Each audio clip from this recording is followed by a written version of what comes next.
পার পিসে ধরেন 300 নাই 400 টাকা নাই। খাসি চামড়া কিনে না, খাসি চামড়া ফালা দিয়েছি। এভাবে চলতে থাকলে আমরা সামনের বছর চামড়া সংগ্রহ করব না। চামড়া সংগ্রহ তো ভালো হচ্ছে, কিন্তু চামড়া রেট নাই। কিন্তু 2 টাকা সরকার বলছে, কিন্তু আমরা যে চামড়াগুলো বেচছি গতবার তার তুলনায় এখন পার পিসে ধরেন 300 নাই 400 টাকা নাই। আমরা গতবার 800-900 বেচি, এবার কিন্তু 400-500 দেয় না রেট।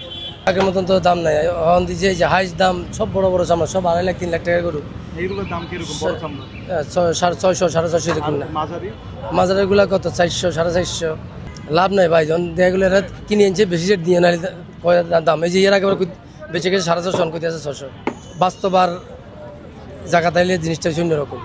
এই যে কইছে খাসি চামড়া 20 টাকা, খাসি চামড়া কিনে না, খাসি চামড়া ফালা দিয়েছে।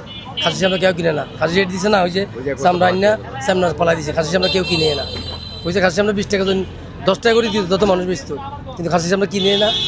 চামড়া বাজার আগের থেকে প্রায় 200 টাকা কম, 200 বিরা কম। আমরা গতবার বিক্রি করছি 750-700 টাকা, আজকে বিক্রি করলাম 580 টাকা। এভাবে চলতে থাকলে আমরা সামনের বছর চামড়া সংগ্রহ করব না। আমরা চামড়া যাদের চামড়া তাদেরকে বলবো যে অন্য ব্যবস্থা করতে হবে।